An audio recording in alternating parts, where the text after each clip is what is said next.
Después de estas cosas sucedió que el copero y el panadero del rey de Egipto ofendieron a su señor, el rey de Egipto. Y Faraón se enojó contra sus dos oficiales, contra el jefe de los coperos y contra el jefe de los panaderos, y los puso bajo custodia en la casa del capitán de la guardia, en la cárcel, en el mismo lugar donde José estaba preso. El capitán de la guardia se los asignó a José, y él les servía. Y estuvieron bajo custodia por algún tiempo. Entonces el copero y el panadero del rey de Egipto, que estaban encerrados en la cárcel, tuvieron ambos un sueño en una misma noche, cada uno su propio sueño, y cada sueño con su propia interpretación. Y José vino a ellos por la mañana y los observó, y aquí estaban decaídos. Y preguntó a los oficiales de Faraón que estaban con él bajo custodia en casa de su señor: ¿por qué están vuestros rostros tan tristes hoy? Y ellos le respondieron: hemos tenido un sueño y no hay nadie que lo interprete. Entonces José les dijo: ¿no pertenecen a Dios las interpretaciones? Os ruego que me lo contéis.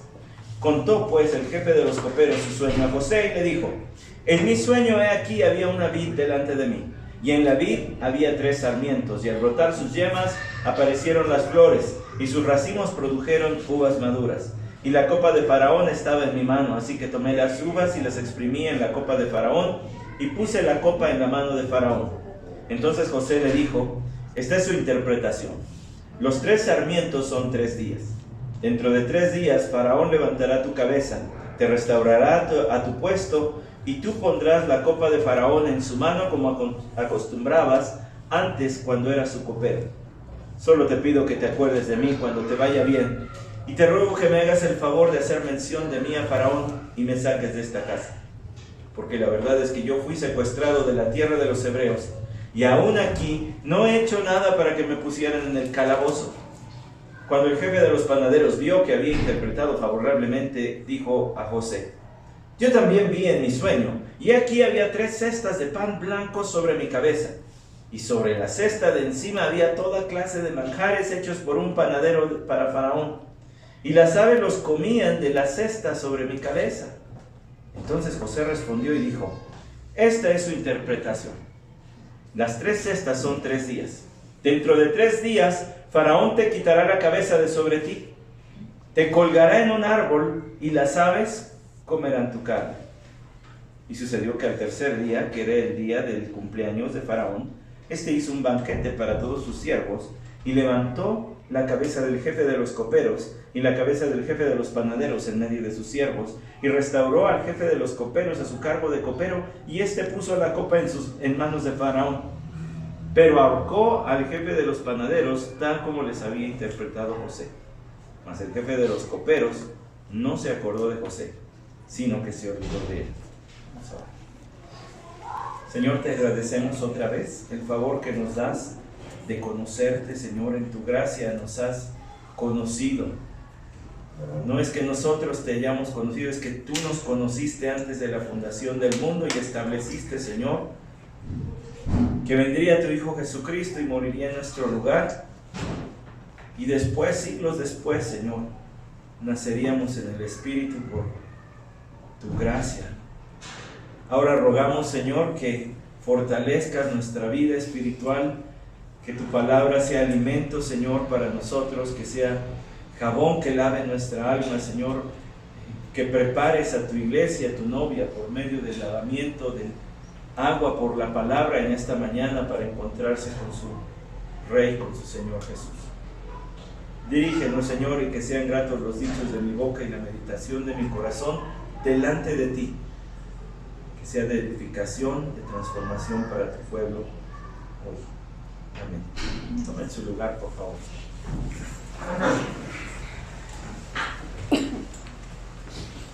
Ven allí el capítulo 40 de Génesis, y esta pudiera ser considerada, según yo, la primera parte de una historia que es más larga, que abarca también el capítulo 41, historia a la que para usos, para efectos de este y del próximo sermón, yo le pondría: Dios también trabaja de noche.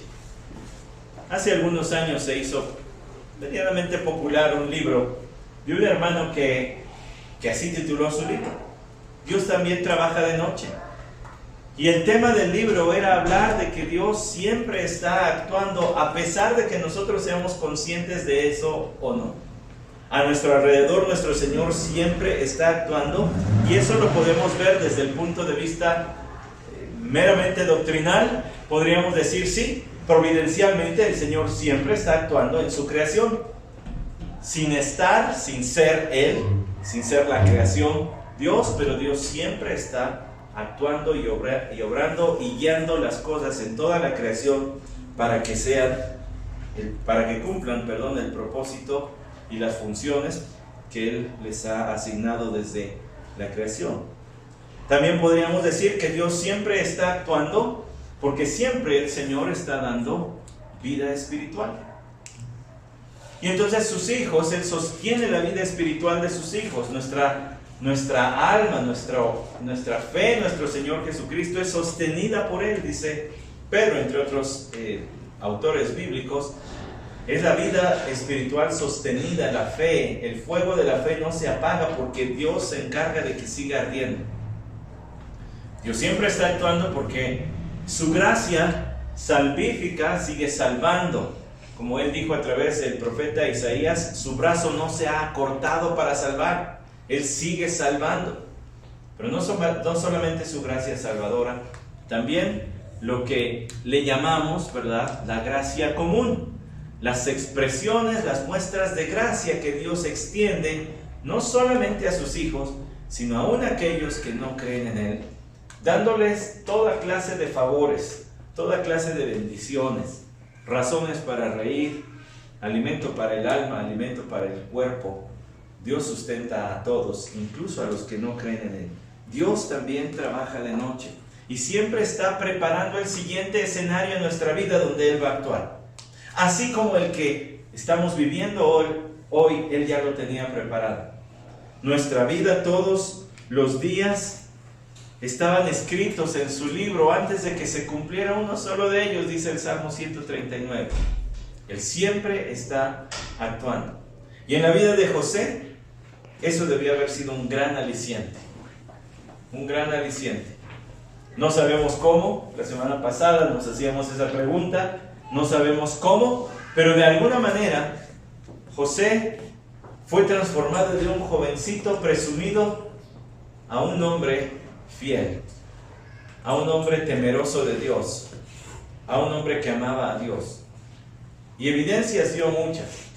Y en este capítulo 40, si usted no se percató a la primera, probablemente sí, pero si no se percató a la primera, haremos algunas paradas. Nos estacionaremos tantito en esos puntos donde se ve a un José diferente. A un José que fue encargado de grandes cosas entre los hombres, pero sobre todo fue encargado de grandes cosas por parte de Dios. Él sería instrumento para salvar de la hambruna, salvar de la muerte prácticamente a toda su familia, quienes serían después el pueblo de Dios, la nación de Israel. Aunque así ya se les ha llamado incluso en el libro de Génesis, ¿verdad?, como hemos visto anteriormente.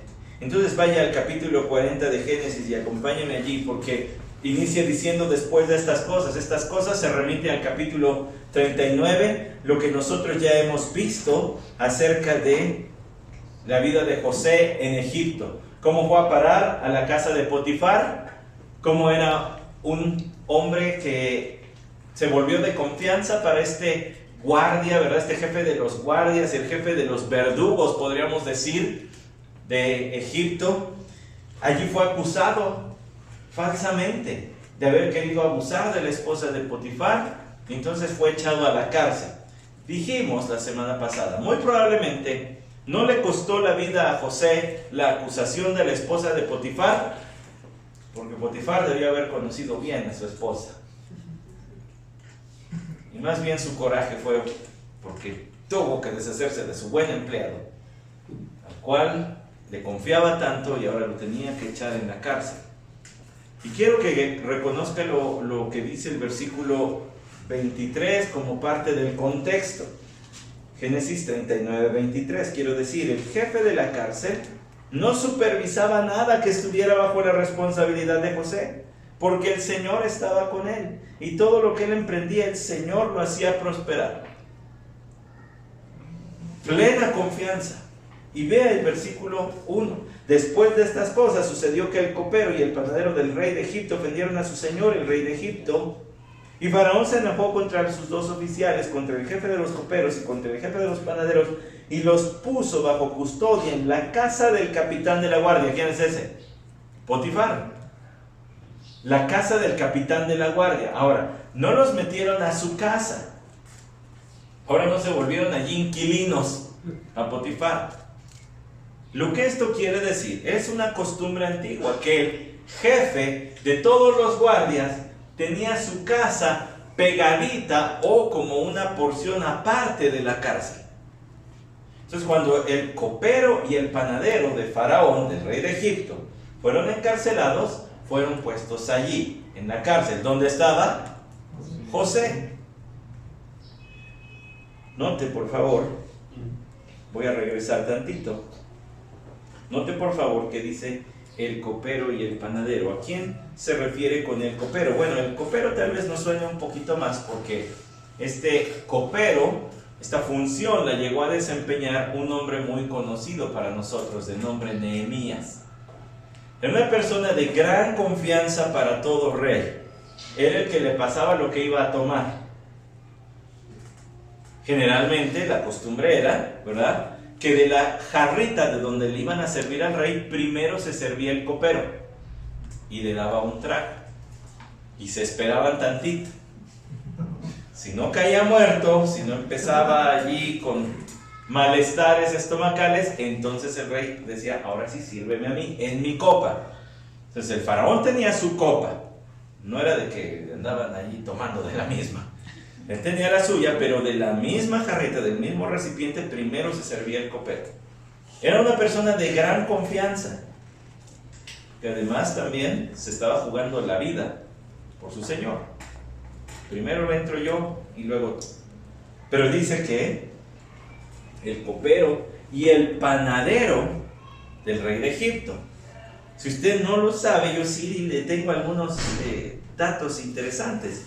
En Egipto ya había gente especializada en producir gran cantidad diversa de panes.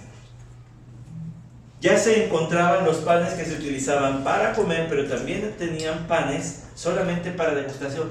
Pan de dulce, pues. No sé si había conchas, chilindrinas, panqué, no sé si había de eso, o cuernos. Lo que sí sé es que ya se hacía repostería, pues. Ya más bien para el gustito que para la hora de la comida, ¿no? Tenían sus bolillos, sus teleras, sus baguettes, me imagino, ¿no? Para que nos entendamos, eso es que uno mete hasta el caldito y le va sopeando sabroso. Pero también los otros que eran ya cosa fina y repostería. Pues tenían gente especializada. Es curioso que ambos, dice, ofendieron a su señor el rey de Egipto. Algo pasó con la comida. Nadie sabe. La palabra del Señor no nos lo registra. Si usted busca, entre más comentaristas busque, pues más opiniones va a encontrar. Salud. Hay quien dice que a lo mejor hicieron algo en conjunto, que algo le pudo haber caído mal al estómago de Faraón, y entonces, como no supo si había sido la bebida o la comida, órale, vámonos los dos para la cárcel. No sabemos. No sabemos también si fue por separado. Quizá ese día el vino que tomó Faraón no fue de su agrado y se enojó. O quizá la cerecita del pastel estaba chueca y se enojó. ¿Quién sabe? Además estaban lidiando con monarcas, ¿no? Gente generalmente arrogante y caprichosa.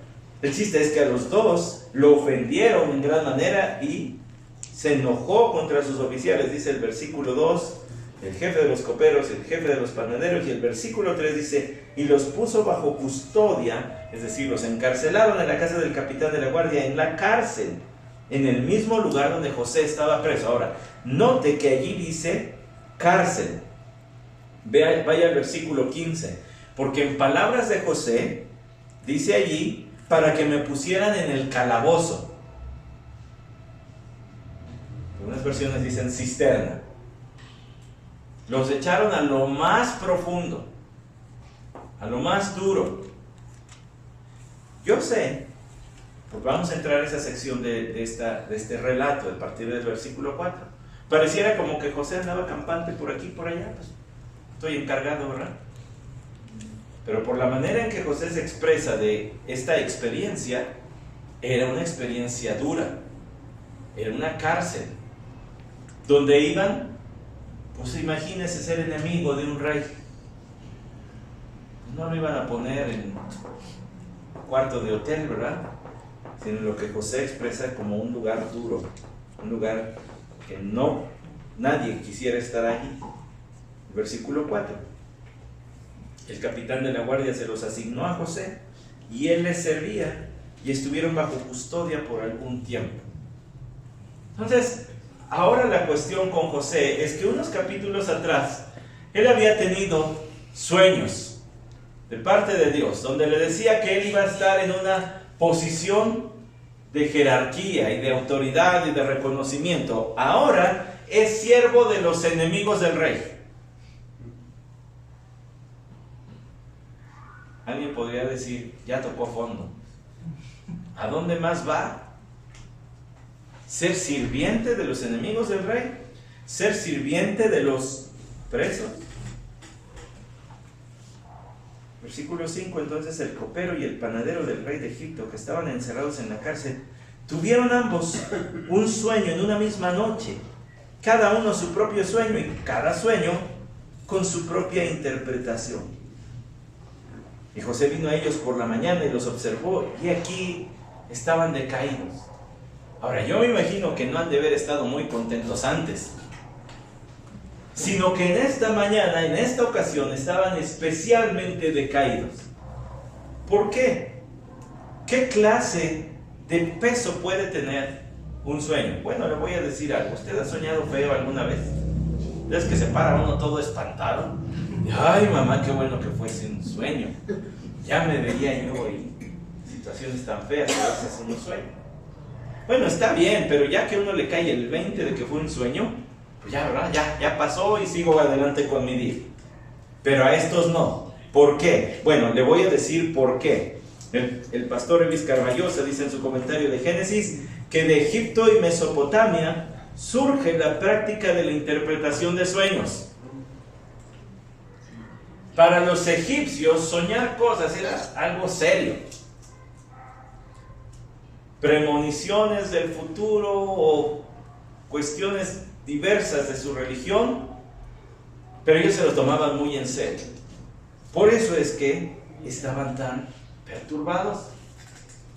Vaya, uno de ellos sí tenía razón para preocuparse, ¿verdad?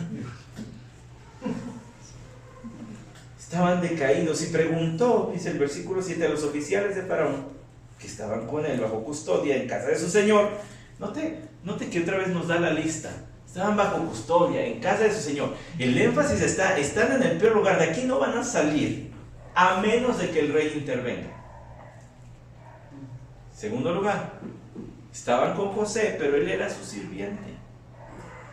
Tal parece que hay una intención de enfatizar permítame decirlo así, lo bajo que ha caído José. ¿Cómo va a salir de allí?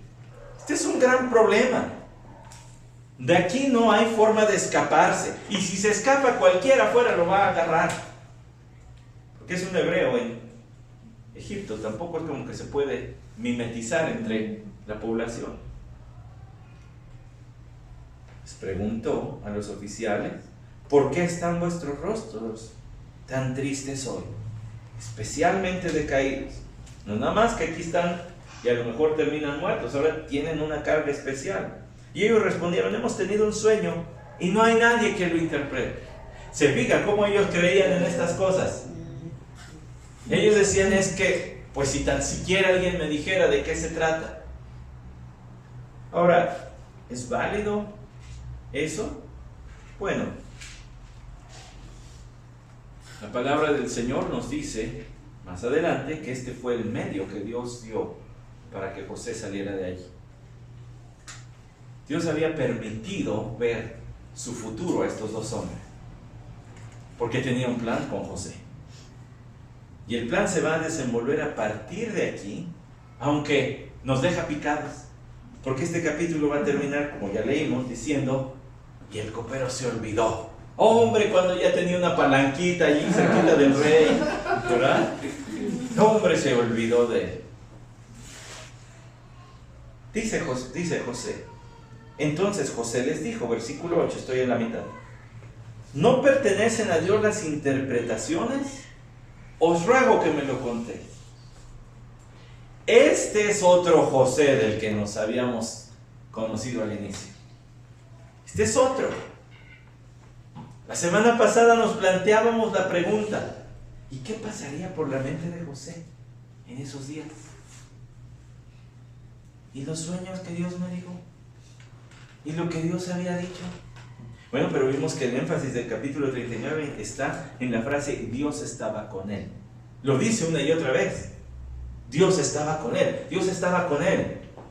Y tal parece que José ha entendido esto, porque todo lo que toca prospera, sale bien. Así que rápido escala puestos.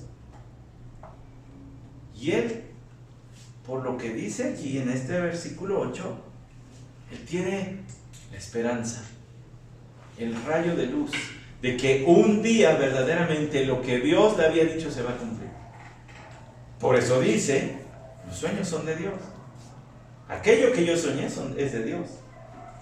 No pertenecen a Dios las interpretaciones, no los sueños, las interpretaciones.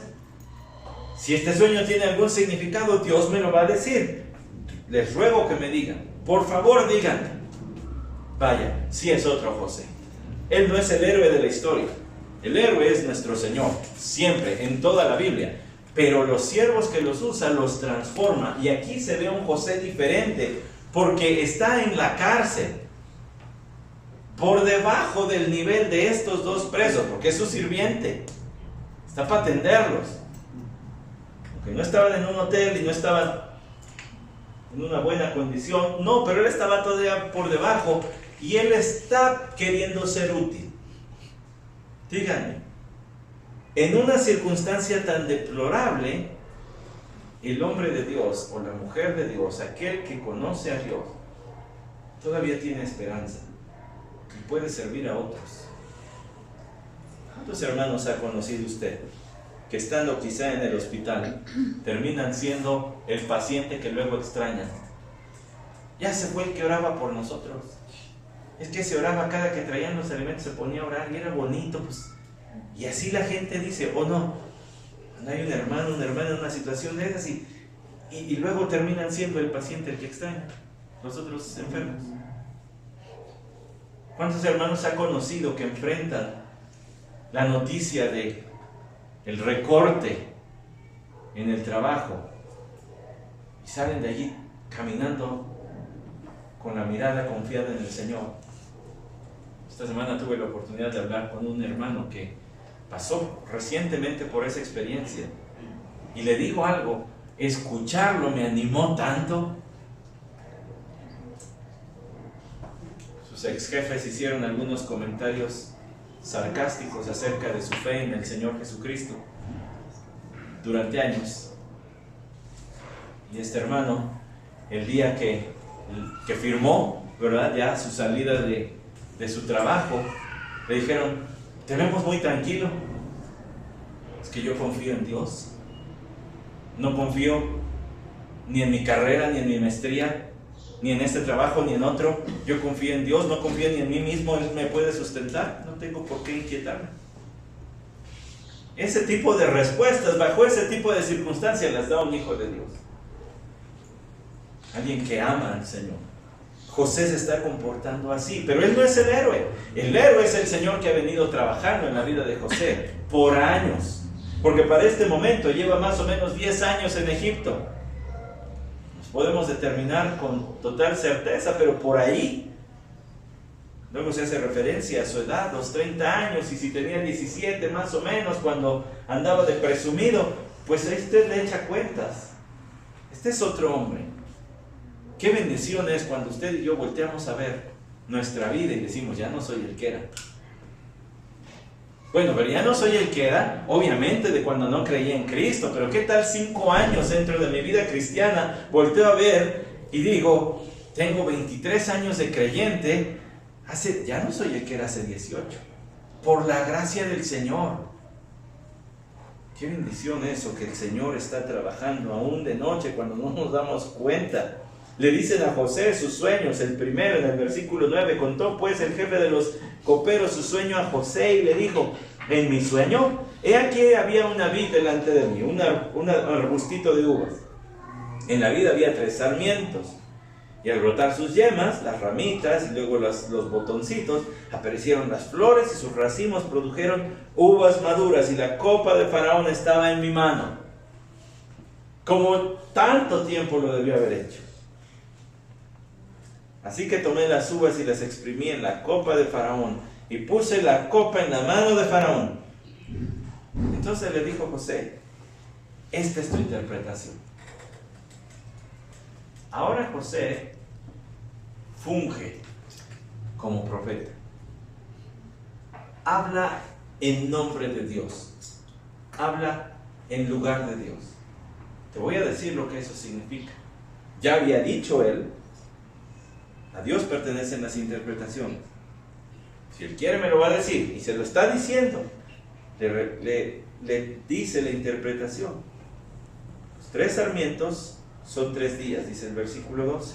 Dentro de 3 días Faraón levantará tu cabeza, te restaurará tu puesto, y tú pondrás la copa de Faraón en su mano como acostumbrabas antes cuando era su copero. ¿Se imagina la carita del copero?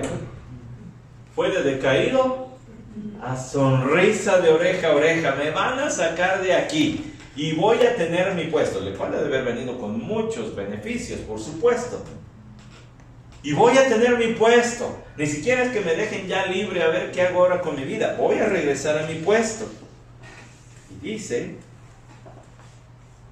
el Faraón levantará tu cabeza. Esa expresión es importante, por lo que dice más adelante. Levantará tu cabeza, es decir, te restaurará tu dignidad, pues. Tú no tuviste la culpa. Está bien. Ya, estás perdonado. Es más, otra vez vente, porque era parte del séquito allí, del cortejo, de la gente cercana, de los que servían al Faraón. Muchos privilegios que ha de haber gozado este hombre. Además dice acerca de el otro, versículo 14, solo te pido que te acuerdes de mí cuando te vaya bien, y te ruego que me hagas el favor de hacer mención de mí a Faraón y me saques de esta casa. Ya ve el peso en José. Yo no hice nada. Y aquí estoy. Porque la verdad es que yo fui secuestrado de la tierra de los hebreos. Yo le dije que tendríamos que estacionarnos en algunas frasecitas para ver qué tipo de persona es José ahora. Y José ha sido transformado por el Señor. Aún en el silencio de las páginas de la Biblia, porque no nos dice exactamente qué sucedió cada día de la vida de José, pero aún cuando guarda silencio, Dios seguía trabajando en su vida, como pasa en tu vida y en la mía, hermano. Pareciera que a veces no pasa nada, pero Dios sí está trabajando. No se mantiene cerca de Él, en sus caminos, en comunión con Él, y Él sigue obrando. Y dice aquí José, fui secuestrado de la tierra de los hebreos. Qué interesante frase. De la tierra de los hebreos. Les hago una pregunta. ¿Ya eran dueños de la tierra prometida para ese momento? No. ¿Qué sabía José para este entonces? Sabía las promesas de Dios a su padre, ¿de nombre? Jacob, no se olvide. No hemos hablado de él como en 3 semanas, pero no se olvide.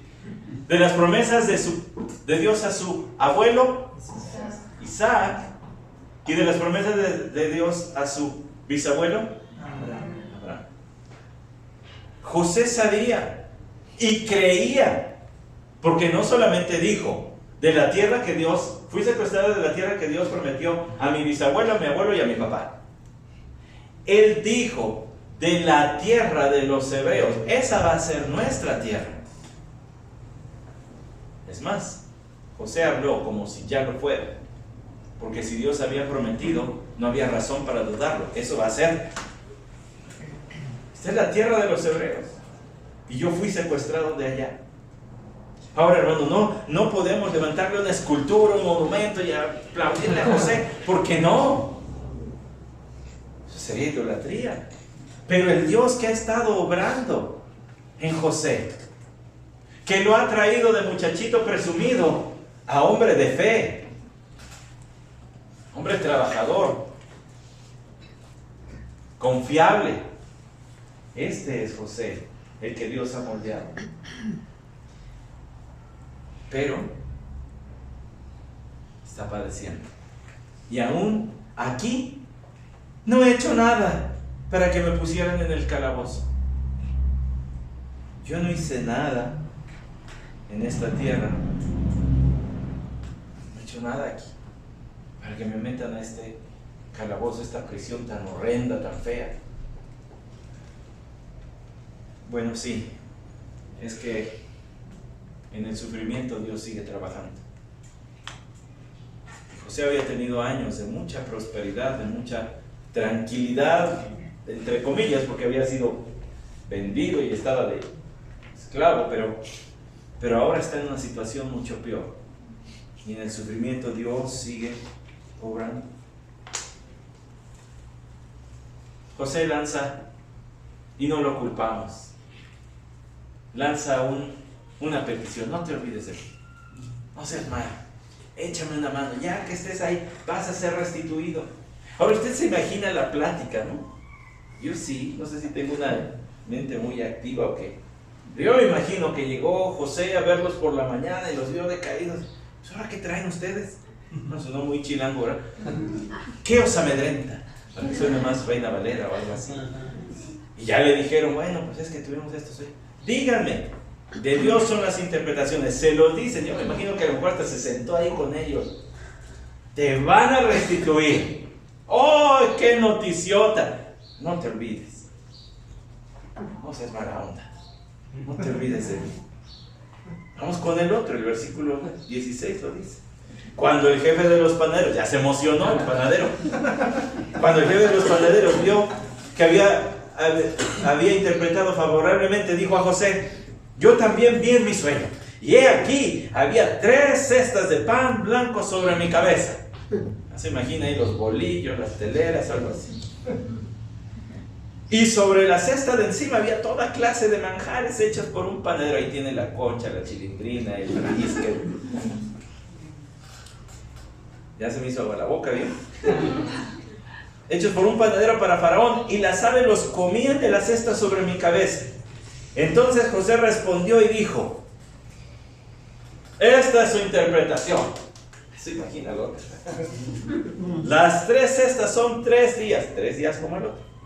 Dentro de 3 días Faraón te quitará la cabeza sobre ti. Ahora, hay las expresiones en el idioma original son muy bonitas, son muy parecidas. A uno dice: te levantará la cabeza, como señal de dignidad, y al otro es: te arrancará la cabeza. Este panadero no moriría colgado, moriría decapitado. Quitará la cabeza de sobre ti.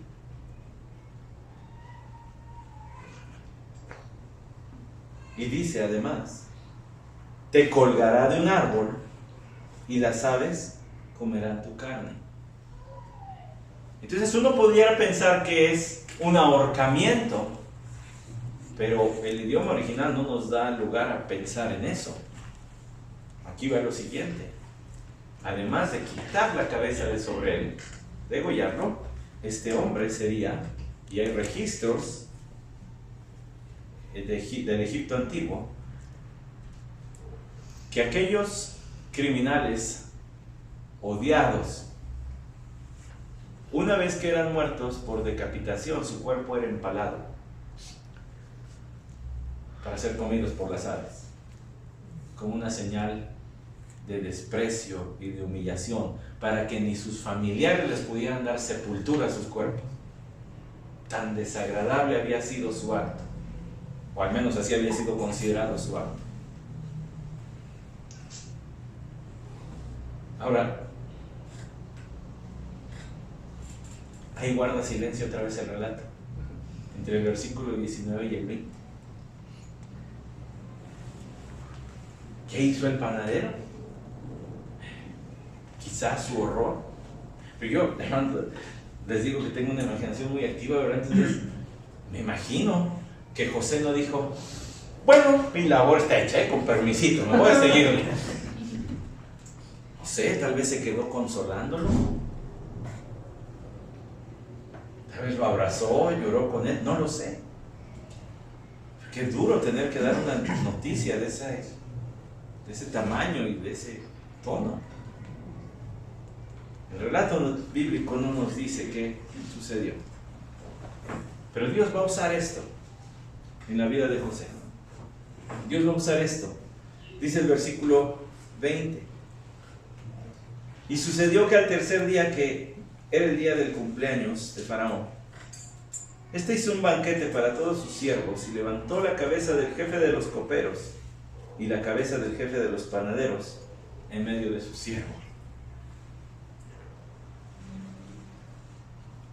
Tenían por costumbre soltar un preso o darle un favor especial a un preso. Ese día el faraón decidió que haría algo. Le levantaría la cabeza al copero. Es decir, lo restituyó a su posición. Le regresó su dignidad. Tú no hiciste nada. Eres aquí parte de mi comitiva otra vez. Quédate aquí y vuelve a servir. Muy probablemente, dice la Biblia de Estudio MacArthur, que este pudo haber sido Senuseret II, faraón de Egipto, Senuseret II, allí entre los años 1897 y 1878, antes de nuestro Señor Jesucristo. Y este fue el que le levantó la cabeza. Pero lo que dice a continuación,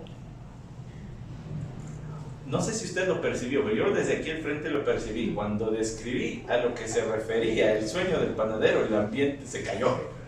Se puso serio, porque estamos hablando de cosas serias. Bueno, pues imagínense la escenita. Aquí dice, y levantó la cabeza del jefe de los coperos y la cabeza del jefe de los panaderos en medio de sus siervos. Aquí está como trato a un siervo bueno. Y luego agarró la cabeza del otro, y aquí está como trato a un siervo malo. Ahí ustedes saben. La crudeza de la escena. Fuerte, es feo de lo que estamos hablando, no es cosa de risa allí.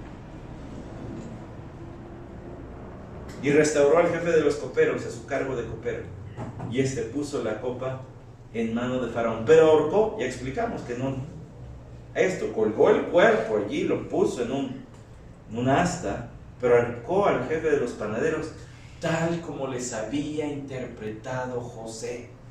Aquí está Dios obrando, no solo en José, sino a través de José. Los profetas del Señor eran distinguidos, ¿por qué? ¿Recuerda qué dice la Escritura? El profeta que hable y se cumpla mi palabra, ese habla palabra mía. El profeta que hable y no se cumpla, ese sea apedreado por andar diciendo cosas que yo no dije. Y en el caso de José, él interpretó por la ayuda de Dios, con la sabiduría que Dios le dio, correctamente los sueños. Ahora, hace rato mencioné dos naciones, Egipto y Mesopotamia. En ellas fue la cuna de esta interpretación de sueños. Entonces, si usted me pregunta cómo que se dedicaban a eso, cómo que era algo común. Bueno, en realidad no sé qué rituales realizaban. Lo que sí les sé decir es que solamente Dios sabe las cosas que están encerradas, ¿verdad?, en lo oculto, y José lo dijo incluso mejor, de Dios son las interpretaciones. Más bien estas eran algunos tipos de cultos donde se hacían rituales y se le ofrecía a la gente alguna respuesta a sus sueños, algún tipo de interpretación, y eso se practicaba mucho allí. en esos dos lugares. Pero José lo vemos en Egipto. ¿Saben cuál es el otro? Y solamente hay dos hombres que interpretaron sueños en el Antiguo Testamento. Daniel. ¿Y dónde estaba Daniel? En Babilonia, en Mesopotamia, interpretando sueños para un rey pagano. Daniel y José interpretando sueños para dos siervos de un rey pagano, y en el capítulo siguiente un rey pagano. Porque Dios tenía propósitos a través de estos monarcas. Entonces no sería como que nuestro recurso, ¿verdad? A ver, interprétame este sueño, hermano. Tenemos la palabra escrita del Señor. Y aquellos monarcas, Dios tenía planes. Pregúntele a Nabucodonosor cómo le fue con sus sueños, ¿verdad? Aquella escultura que él vio, aquella estatua que vio. Pregúntele a Faraón, de no haber estado José allí, ¿qué hubiera pasado? Fue por la sabiduría que Dios le dio a José que esa nación subsistió. Vea a estos hombres. Dios estaba obrando en y a través de José. ¿Hace cuántos años que José no sabía nada de sueños? La Biblia no nos dice que haya tenido más sueños que aquellos que andaba presumiendo. Pero en el momento correcto Dios utilizó lo que José conocía de él para su propia honra. El texto de hoy, ¿verdad? En el versículo 23 termina dejándonos en el ¿y ahora quién va a ayudar a José? ¿Se imagina si usted no tuviera una Biblia que leer, no lo hubiera leído nunca y no hubiera tantas películas y obras de teatro acerca de José? Y yo le dijera, continuaremos la otra semana, usted diría, no, ¿cómo puede ser? José se queda en la cárcel. ¿Qué vamos a hacer? ¿Qué hizo Dios? Bueno, Dios tenía todo un plan. Y en tiempo y forma lo iba a cumplir. Porque aquí dice, mas el jefe de los coperos no se acordó de José. La ingratitud. Sino que se olvidó de él. No dijo nada. Yo ya estoy fuera y que le hagan como quieran los otros. Pero aunque él se olvidó de él, el capítulo 41 dice que Dios no se olvidó de José. Lo tenía bien presente. Este era su siervo. Lo había estado preparando para la función que iba a cumplir en el relato del capítulo 41, que es parte de lo mismo. Y le insisto que esto es parte de un mismo relato porque la narrativa bíblica es así. Tiene que llegar a un punto de fondo donde Dios tiene que intervenir. Chéquelo. Toda la narrativa bíblica es así. El problema que trae el pecado y cómo Dios lo resuelve y saca adelante a los suyos. Toda es así. Aquí dejamos encerrado a José, pero él no está olvidado. Y quiero recordarle otra vez. La semana pasada el título fue Eso, ya me iba a decir. Eso, ya me iba a decir yo, pero vi que iban a buscar y está bueno, les doy chance, el Señor está contigo siempre. Dios también trabaja de noche, aunque tú pienses que no, aunque parezca que estás perdido allí en la agenda del Señor, en su calendario, quién sabe. Él sigue trabajando y sigue preparando al hombre, a la mujer que va a usar. Eso no quiere decir que no te esté usando o que no te quiere usar hoy. Quiere decir que hoy es ejercicio para mañana, que mañana será ejercicio para pasado mañana, que siempre el Señor tiene un plan y siempre está obrando en los suyos. Tengo amigos que hacen mucho ejercicio, muchísimo. Alguno de ellos fue ya incluso nombrado al Salón de la Fama de la Liga de Fútbol Americano donde juega, bueno, de hecho ya incluido, y me gustó mucho la manera en que lo presentaron porque dijeron, por las mañanas juega fútbol americano y en la tarde se va y corre maratones, y es la verdad. El hombre tiene una super condición dada por el Señor y termina los maratones estos de la Ciudad de México, los grandotes de 42 kilómetros, pero no empezó haciendo eso de la noche a la mañana. Empezó, supongo, ¿verdad?, corriendo de a poquito. hasta que le fue aumentando, al punto que hoy jugar a un partido de fútbol americano para él pues es nada. Corre maratones, condición tiene de sobra. Y lo mismo pasa en la vida cristiana.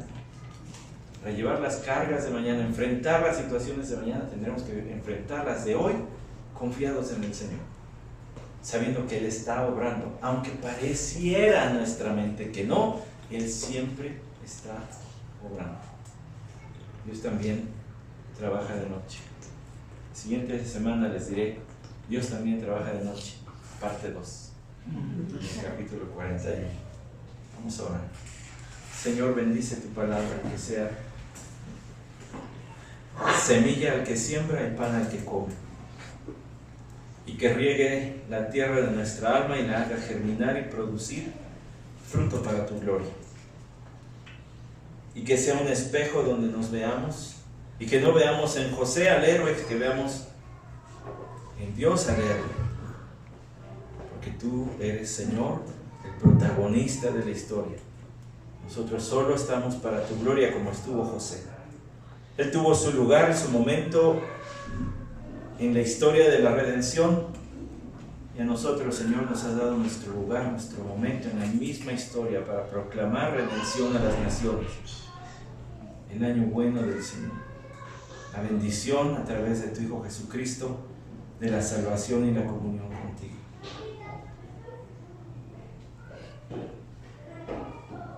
Hay días en que es muy evidente tu obra en nosotros y a través de nosotros, Señor. Hay otros días en que nos sentimos desorientados porque no vemos claramente el rumbo hacia donde nos estás dirigiendo. Ayúdanos a ser fieles tanto en unos como en otros días. Y que, Señor, también de esa manera podamos ver que siempre has estado obrando. Nunca has quitado tus manos de la mesa del alfarero y del barro que somos nosotros. Siempre estás moldeándonos. Que respondamos bien, Señor, con amor, con devoción diaria a tu obra en nosotros. Amén.